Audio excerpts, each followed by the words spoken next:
Bonjour à tous, je suis le docteur Ouedraogo Louis-Sylvain Pagdouindé. Je suis médecin gériatre et aujourd'hui j'ai décidé de créer cette chaîne pour vous présenter mon tout nouveau projet. Donc je suis médecin gériatre. Alors j'ai eu mon doctorat d'état en médecine en 2012 à l'université de Ouagadougou au Burkina Faso. Puis en 2014, j'ai eu le plaisir de pouvoir poursuivre ma formation médicale en me spécialisant dans un domaine que j'affectionne beaucoup, qui est le domaine de la gériatrie. Ça m'a permis de me rendre en France pour pouvoir terminer mes études. Et arrivé en France, je ne me suis pas contenté de faire que de la gériatrie. En effet, arrivé en France, j'ai eu le plaisir de pouvoir me confronter à d'autres sortes de médecine. Il faut savoir que à côté de la médecine moderne occidentale qui est connue, il y a une autre médecine que souvent certains appellent médecine holistique ou médecine alternative ou médecine complémentaire, qui pour moi ont été d'autres moyens de pouvoir arriver à mes objectifs, qui sont de guérir le patient. Parce qu'il faut savoir qu'il y a une très grande différence entre soigner un patient et le guérir.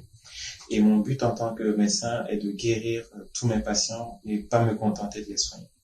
Donc, ça m'a permis de m'ouvrir à plein de spécialités, telles que la posturologie. J'en parlerai dans d'autres émissions sur ma chaîne. La posturologie, qui est une spécialité qui règle beaucoup de problèmes de douleurs, des maux de dos, de maux de cou, de migraines, que la médecine classique n'arrive absolument pas à traiter. Je pense aussi à l'acupuncture, la médecine chinoise qui est reconnue par l'OMS comme une médecine aussi qui a toute sa place. Je pense aussi à l'EMDR qui est une thérapie des psychotraumatismes qui ont un résultat spectaculaire sur tout ce qui est psychotraumatisme. Ce sont tout là des spécialités que j'ai vraiment eu le plaisir de découvrir et sur lesquelles je me suis formé afin de pouvoir rendre le maximum de services à mes patients. C'est pour ça que j'ai décidé en fait de créer une chaîne YouTube pour pouvoir discuter avec mes patients, parce que vous imaginez bien que lors d'une consultation, on ne peut pas donner tout le savoir qu'on a. C'est une chose qu'on aimerait faire, on est vraiment frustré en tant que médecin de ne pas pouvoir vous apporter toutes les connaissances qu'on a. Parce que comme j'aime le dire, pour moi, lorsqu'un patient rentre avec une maladie, il doit avoir le même niveau de connaissance que moi sur sa maladie. Pour moi, un diabétique doit connaître c'est quoi le diabète, pas dans les moindres détails scientifiques que le médecin, mais au moins connaître toutes les bases et savoir ce qu'il faut faire. Donc, j'ai créé cette chaîne YouTube pour pouvoir transmettre mon savoir au maximum de personnes et aussi transmettre un savoir qui est simple.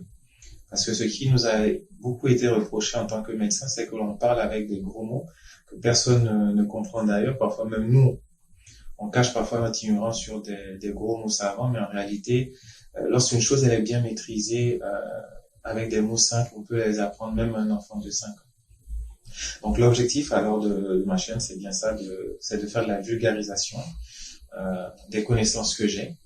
Donc ça sera notamment dans le domaine de la gériatrie, la gérontologie, et aussi des autres spécialités que j'ai eu le plaisir d'apprendre.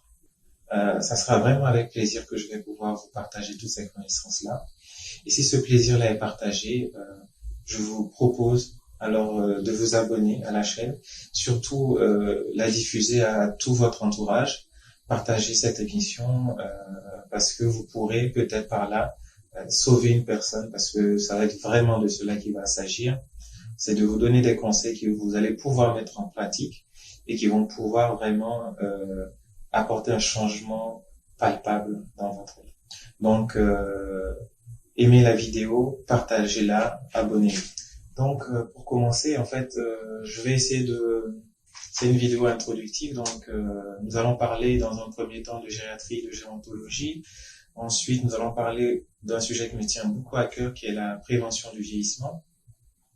Et ensuite, au gré de vos commentaires, de vos suggestions, je parlerai peut-être de pathologies beaucoup plus précises ou expliquerai par exemple certains concepts qu'on a souvent en médecine ou tout simplement faire une émission pour répondre aux questions que vous m'aurez soumises sur la chaîne.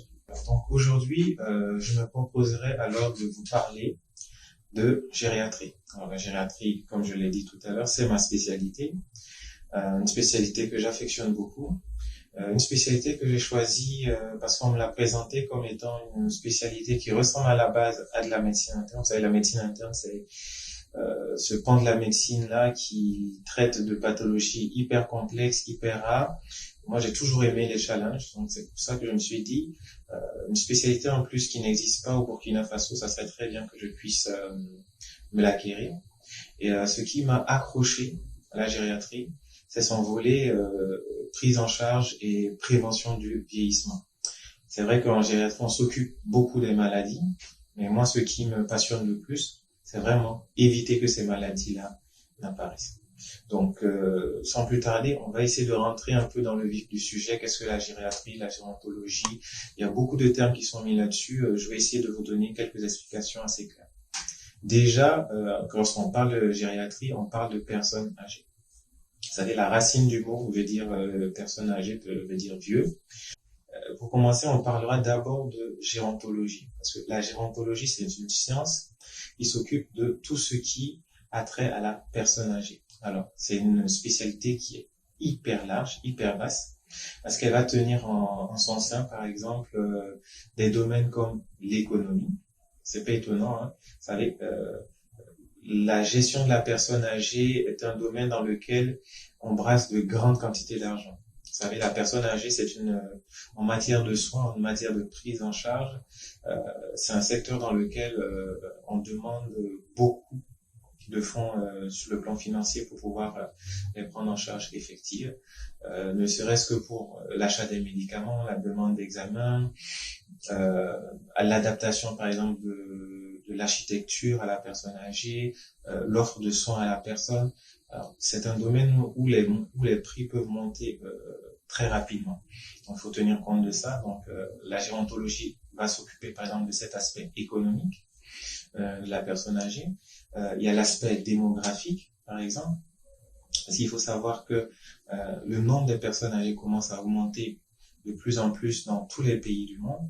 Alors, cette augmentation-là, elle s'est vue en premier dans les pays développés, notamment la France et la Suisse, dans laquelle ils ont eu une augmentation chez eux progressive du nombre de personnes âgées, ce qui a été une chance pour eux parce que ça les a permis de voir venir l'ampleur de la situation.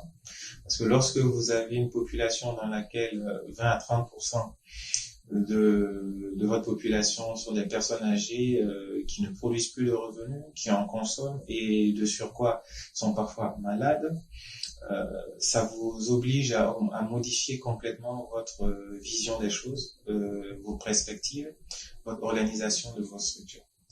Alors, malheureusement ou heureusement, les autres pays ne sont pas en reste de cette modification démographique, notamment les pays en voie de développement, où on se rend compte qu'il y a une augmentation de manière exponentielle en fait du nombre de personnes âgées. Alors, pour vous donner une idée un peu de ce qui va se passer, ce que la France a mis 100 ans à avoir en termes d'accroissement de personnes âgées, les pays en voie de développement comme le Burkina Faso va le faire en 30 ans, grand maximum en 50 ans. Donc, le gros risque, c'est de se faire dépasser par ce qui va arriver. Cette ampleur, ce nombre de personnes âgées, si on n'est pas préparé, que ça soit sur le plan politique, sur le plan sanitaire, sur le plan social, on court droit vers une catastrophe sociale, sanitaire. Voilà. Donc, la gérontologie va se charger, par exemple, d'étudier ces questions-là. D'autres questions aussi en matière de gérontologie va s'occuper, par exemple, de la psychologie. La psychologie de la personne âgée, elle est différente de l'adulte. Le côté sociologique également, la personne âgée sera étudiée dans la gérontologie. Il y aura un volet de santé publique parce que vous imaginez bien que des personnes de 60 ans, 80 ans qui ont une demande en soins qui est plus énorme que celle d'une population jeune, il faut parfois réussir à anticiper l'offre de soins. Ça veut dire que il faudra recruter des médecins spécialisés dans le domaine, adapter les structures et aussi faire de la prévention. Tout ça, ça rentre dans le cadre de la santé publique. Donc vous voyez que le champ d'action de la gérontologie, elle est très large.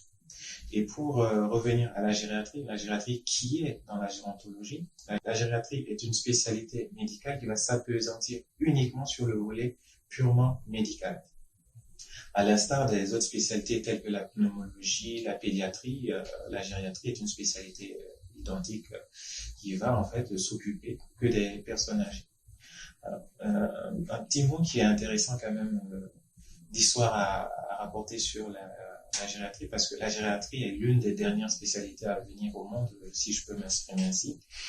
La gériatrie a commencé en fait pas comme une spécialité à part entière, mais comme une vocation, comme un intéressement de certains médecins dans le domaine. Et ça a commencé aux alentours du milieu du XXe siècle, dans les années 1950.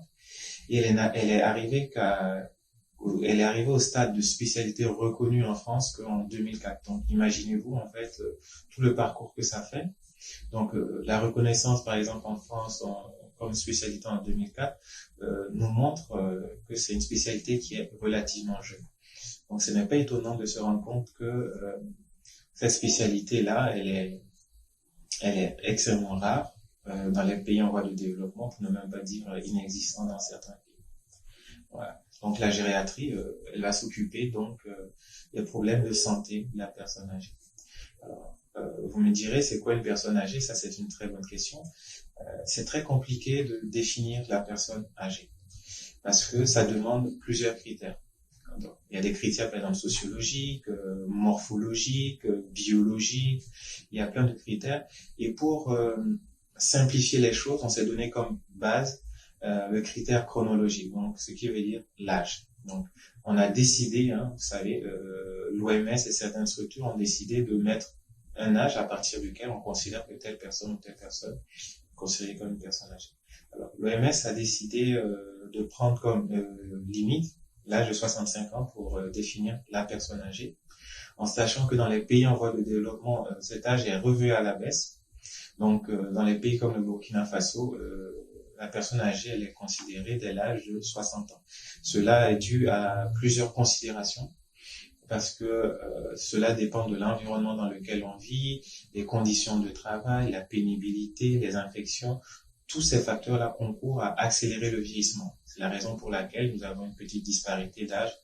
Dans les pays développés où les conditions de vie sont meilleures, nous avons un âge de 65 ans, et dans les pays en voie de développement où les conditions sont parfois plus rudes, l'âge elle est baissé à 60 ans. Donc, ce qui explique cela. Donc, ça, c'est ce qu'on appelle l'âge chronologique. Mais de manière concrète, nous utilisons très souvent l'âge physiologique. C'est l'âge que l'on constate. Vous avez sûrement rencontré autour de vous des personnes qui ne font pas leur âge. Lorsqu'une personne ne fait pas leur âge, lorsqu'une personne ne fait pas son âge, en réalité, c'est que son âge physiologique est resté beaucoup plus jeune que son âge chronologique, ou son âge civil, celle qu'on a sur la pièce d'identité. Donc, c'est comme ça que vous allez voir, par exemple, une dame de 70 ans qui vous donne l'apparence d'une dame de 50 ans, voire 45 ans. Pourquoi pas? Donc, ça explique ce genre de disparité-là. Et il faut savoir aussi que à quel moment on commence vraiment à vieillir? C'est une très bonne question. Et en fait, en réalité, on commence à vieillir dès que l'on a fini son adolescence. Donc, imaginez-vous à peu près vers quel âge, puisque nous allons finir l'adolescence de l'entour de 16-18 ans. On va atteindre un maximum de nos capacités physiques aux alentours de 20 ans. Et vous allez voir que dès l'âge de entre 20 et 30 ans, on commence à avoir un vieillissement de différentes fonctions. Vous allez voir que les jeunes ne s'en rendent pas très compte, mais lorsque vous posez la question à quelqu'un de la trentaine, de la quarantaine, elle commence à se rendre compte que, par exemple, après une soirée un peu trop arrosée, elle ne récupère pas aussi vite que quand elle était étudiante, ou elle n'arrive plus à monter les escaliers aussi vite que quand elle était petite. Voilà, tout ça sont des petits signes qui font qui font prendre conscience en fait qu'on commence à vieillir bien avant l'âge de la retraite. Donc, il faut avoir en tête que le vieillissement, il commence vraiment très, très, très tôt.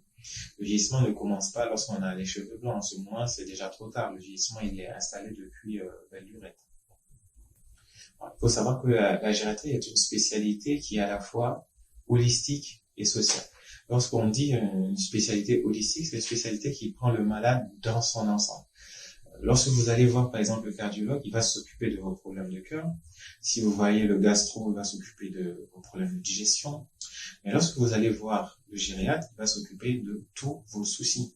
Le gériatre ne veut pas décider de s'occuper de la tête et oublier le pied. Le gériatre prend la personne dans son ensemble.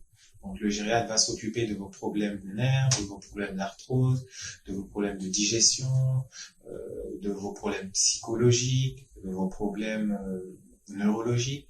Le gériatre va s'occuper de tous ces aspects-là. Alors, c'est pas pour autant qu'on est des spécialistes en neurologie, en cardiologie, non. On est juste spécialisé dans ce qui concerne la personne âgée dans ces différentes spécialités-là. Donc, le cardiologue, le gériatre saura s'occuper de la plupart des problèmes, par exemple cardiologiques ou respiratoires. Il va lui arriver des moments où il aura besoin de la spécificité ou de l'expertise très fine dans un domaine. En ce moment-là, il fait appel à son collègue cardiologue ou pneumologue, etc., pour ensemble s'occuper de la personne âgée. Donc, il aura aussi ce rôle-là de coordonner en fait toutes ces actions des différents spécialistes qui vont être autour de la personne âgée, pour justement éviter que la personne âgée soit laissée à elle-même, à aller voir le cardiologue, aller voir le neurologue, à devoir faire lui-même la synthèse de tout ça. Le gériatre va se charger en fait de faire ce travail-là à sa place. Et il sera aussi l'interface avec le patient et sa famille, parce qu'il devra leur expliquer ce qui se passe chez la personne âgée, chez le patient aussi, et aussi leur apporter des solutions. Donc c'est en cela que la gériatrie est une spécialité holistique, une spécialité globale. Et en plus de ça, comme je l'ai dit, la gériatrie est une spécialité aussi sociale. Parce que lorsqu'on est gériatre, on s'occupe toujours non seulement du côté médical, mais aussi du devenir du patient. Comment ça se passe à la maison? Est-il seul? Est-il entouré? A-t-il une activité? Parce qu'on s'est bien vite rendu compte que sans s'occuper de ces aspects-là, la personne âgée, elle va dépérir, elle va avoir des complications.